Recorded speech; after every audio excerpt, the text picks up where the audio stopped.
Padre Octavio, bienvenido de nuevo a Santa María de los Dolores. Em, Antes que empecemos a indagar y a conversar usted y yo sobre la parroquia, sus 45 años y el tema del dolor, quisiera proponerle empezar con una pequeña oración para invocar el Espíritu Santo y que Él nos guíe durante esta entrevista. Muy bien. Entonces, en el nombre del Padre, del Hijo y del Espíritu Santo. Amén. Le pedimos al Señor y a la Santísima Virgen María que nos acompañen en este anuncio del Evangelio, que también es los medios que utilizamos a través de las entrevistas para que la verdad del Señor se anuncie con fidelidad y con amor. Que el Espíritu Santo nos ilumine y que la Santísima Virgen María nos fortalezca. Amén. Amén. Padre, mañana vamos a celebrar exactamente 45 años desde el momento que la parroquia Santa María de los Dolores fue fundada y celebrada. Pasa que tenemos una persona muy especial hoy con nosotros porque usted es nada más y nada menos que el párroco fundador que inició toda esta hermosa comunidad. Entonces, quisiera primero preguntarle, ¿cómo se siente volver a casa? Bueno, la parroquia lo marca uno mucho, sobre todo la primera parroquia que a uno le toca fundar, porque no todos los sacerdotes tenemos el privilegio de fundar una parroquia. Y bueno, eso fue una gracia muy especial del Señor. Y he tenido mi corazón puesto en estos 45 años en la parroquia. Todas las experiencias pastorales que he vivido, que han sido muy diversas. La que a mí más me ha movido siempre ha sido la fundación de esta parroquia, porque aquí se cosieron todas esas primeras experiencias como párroco en forma, ¿cierto?, de una comunidad nueva que empezaba de cero, ¿cierto? Y todo ese contacto con la comunidad y esa comunidad que iba amando cada vez más su parroquia, pues le fue dando a uno un gran sentido de su vida como sacerdote.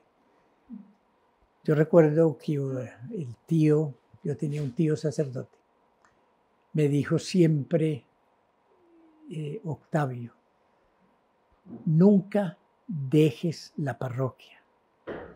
Si el obispo te pide un nombramiento para otro oficio distinto de parroquia, no te quedes sin parroquia. Claro que eso no se pudo cumplir porque yo tuve muchas experiencias que necesitaron estar fuera de comunidades parroquiales. Pero eso también enriqueció mucho. Pero sí siente uno, cuando uno no es párroco, siente uno ese vacío, hace falta ese contacto especial con la comunidad. Entonces, para mí fue una experiencia muy, muy, muy, muy importante en mi vida. Dentro de todas las advocaciones que tenemos de la Virgen, ¿por qué escoger a Santa María? La familia Escobar Arango, que fueron los que regalaron el lote para la parroquia, ellos eran muy devotos de la advocación Nuestra Señora de los Dolores. Y al obsequiar el lote para la arquidiócesis, para que hiciera la parroquia, exigieron que se llamara Nuestra Señora de los Dolores. El arzobispo de ese momento era el cardenal López Trujillo, el cardenal Alfonso López Trujillo. Él habló con ellos informándoles que había varias parroquias en la arquidiócesis con el nombre de Nuestra Señora de los Dolores, que él les proponía un nombre diferente, sabiendo que aquí cerquita estaba Santa María de los Ángeles, quedara aquí Santa María de los Dolores. Y la familia aceptó el cambio del nombre y por eso se llamó Santa María de los Dolores. El nombre de esta parroquia, de nuestra parroquia, puede asustar a muchos en un mundo donde buscamos huir del dolor porque tenemos comodidades, libertades. Y uno de los temas que nos reúne hoy, en la celebración de los 45 años, es que quisiéramos indagar un poquito más sobre por qué hoy en día el ser humano en nuestra sociedad, teniendo la tecnología, un techo, comida caliente y muchos placeres, está sufriendo más que nunca. Nos damos cuenta que las tasas de suicidios, de depresión, de soledad están en la alza. Y nos damos cuenta de que hay un índice, algo no está bien con el corazón del ser humano. Usted que tiene tanta experiencia y que ha visto muchas generaciones, si usted ve hoy la sociedad, la humanidad, ¿qué es lo que le falta al ser humano y por qué sufre tanto? Bueno, bien, hay que reconocer que los avances de la ciencia son muy importantes, pero no es lo fundamental. Porque aunque la ciencia nos va brindando muchas oportunidades para muchas cosas y muchos conocimientos, lo más importante es el valor de la persona en sí. El ser más importante que tiene la creación es el ser humano.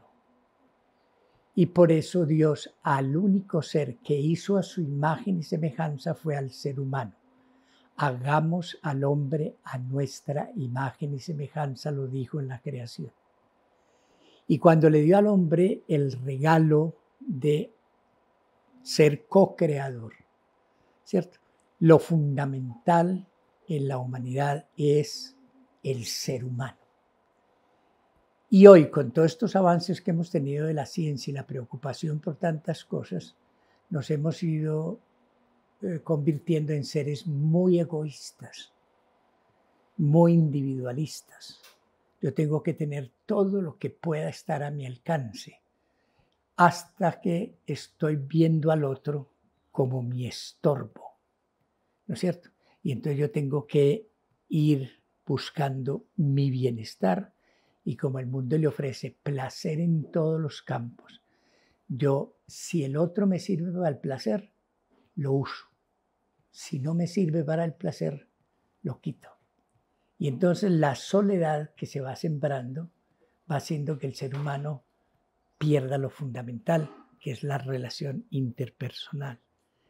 Entonces, a pesar de los avances, hay hoy una pérdida enorme por el valor de la persona. La persona es lo más grande que se ha creado en el universo.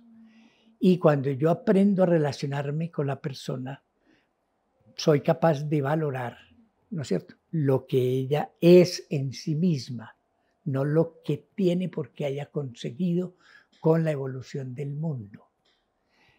Lo que consigue por la evolución del mundo yo también lo puedo conseguir, pero lo que la persona es en sí y su relación conmigo a través de lo que significa esa dimensión humana que nos une profundamente, y los que participamos de la vida de Dios, la unión por el sacramento como hijos de Dios.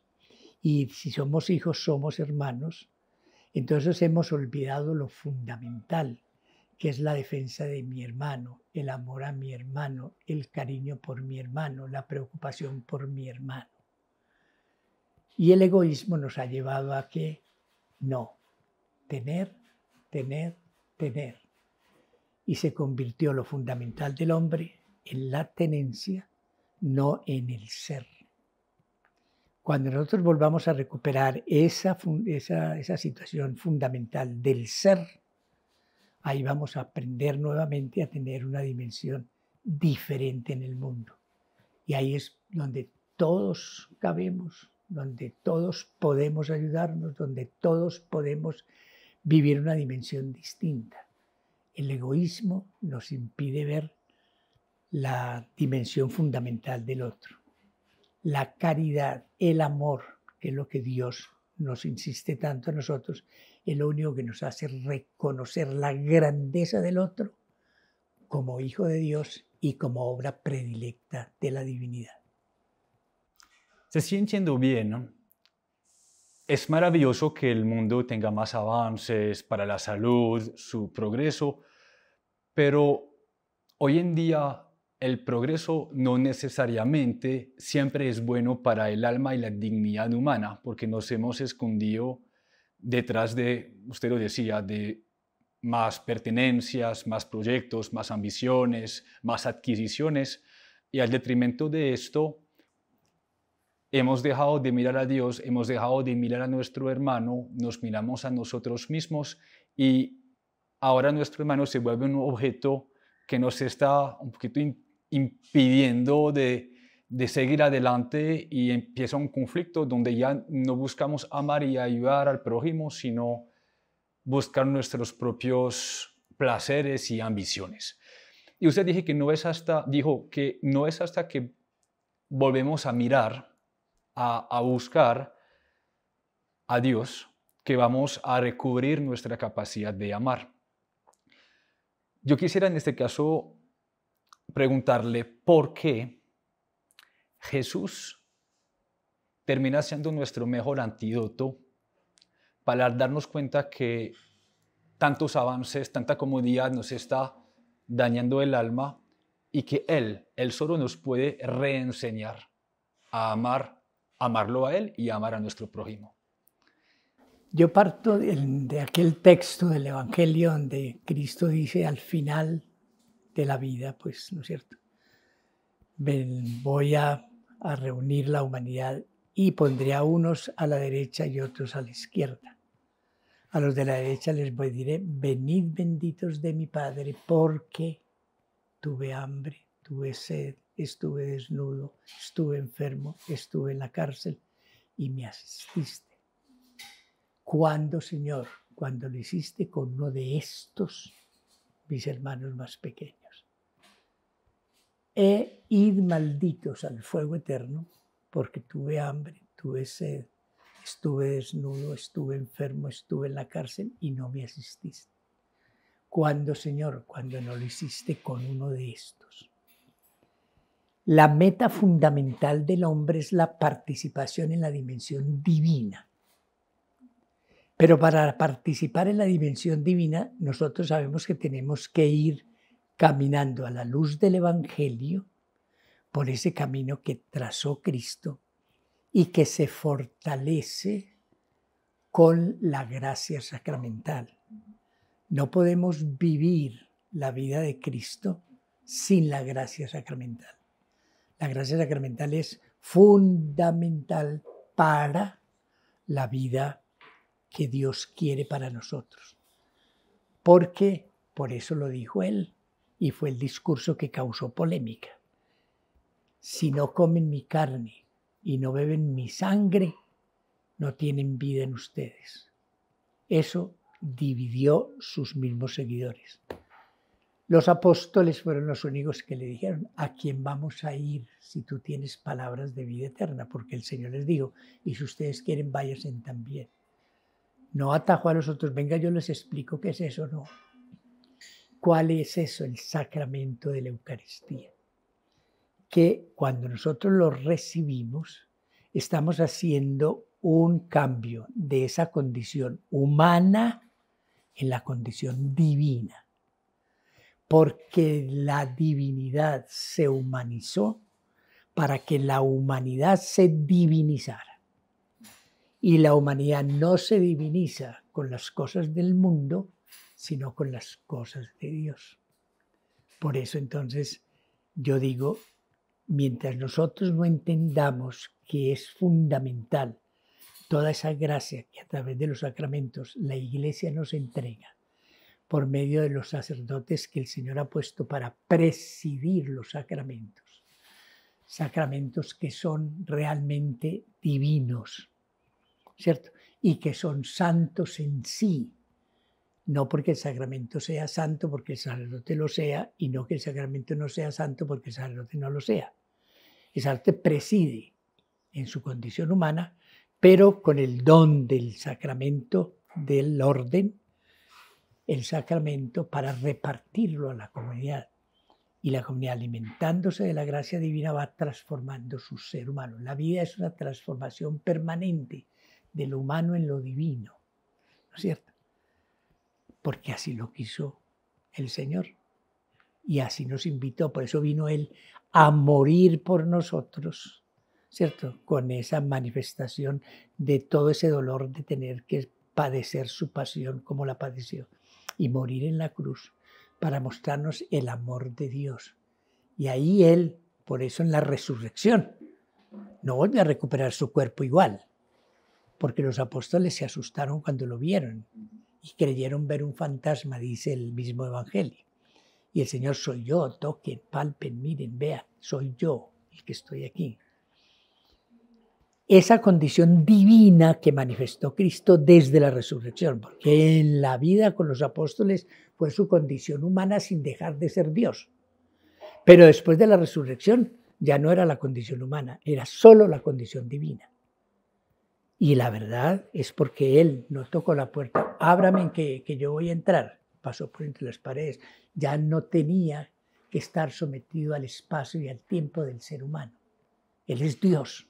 Y como Dios no necesita nada de eso. Entonces, por eso se encontró 4 veces nomás con los apóstoles, en los textos que el Evangelio nos muestra. Porque ya como Dios, los apóstoles aprendieron, es el Señor, es el Señor, es el Señor. ¿No es cierto? Lo supieron descubrir, aunque al principio se extrañaron. ¿Ve? Entonces, eso nos da a nosotros de que la realidad de Él, al asumir nuestra condición humana, fue para mostrarle a la humanidad cómo va a ser su condición humana en el momento de la muerte si ha sido fiel al Señor. Tendrá una transformación en esa condición divina. Wow. Padre Octavio, cuando Jesús nos visitó, también nos regaló un bien muy precioso, un testimonio, que es el de su madre. Él, como usted lo dijo, trazó el camino y nos dijo que con fuerzas humanas no es suficiente, nos tenemos que alimentar de Él. Y al mismo tiempo encontramos a su madre, a María, que es un ejemplo de humildad, de sacrificio, de darse a los demás, de paciencia, de silencio. En un mundo hoy donde nos gusta el ruido, las distracciones, a nosotros mismos y donde olvidamos a Dios. ¿Qué podemos hoy en día aprender de María para encaminarnos en la ruta que Jesús nos regaló? Mira, el mundo, a pesar de tener muchas cosas distintas que nos ofrece, nunca de ellas nos satisfacen en la libertad. No podemos decir que las cosas del mundo nos hacen libres. No. Y la Virgen nos enseñó desde la Anunciación, cuando el arcángel Gabriel le dice, ¿cierto? Ha sido elegida para ser la madre del Señor. Y ella pregunta, ¿cómo será eso? Yo no conozco a varón. Y le explica el ángel cómo responde la Virgen. Aquí está la esclava del Señor. Y hablar de esclavitud frente a la libertad es todo lo más opuesto. Pero si usted quiere ser verdaderamente libre, tiene que ser esclavo de Dios. Si usted no es esclavo de Dios, no experimenta la libertad. Y esa fue la enseñanza que la Virgen nos dio. Ella no simplemente se contentó con decir, bueno, entonces yo... No, aquí está la esclava de Dios. Como esclava hizo lo que el Señor necesitaba y ella, fiel a esa voluntad divina, pudo acompañar al Señor desde su nacimiento hasta la entrega en la cruz, con una firmeza y con esa seguridad de que en esa unión a la voluntad del Señor, como esclava del Señor, haciendo lo que el Señor quiere, pudo experimentar la verdadera libertad de Dios. Y por eso fue asumida en cuerpo y alma al cielo. Porque ella vivió intensamente ese ejemplo de su Hijo. que estuvo sometido totalmente al Padre. Porque ¿qué nos enseñó Cristo en la vida?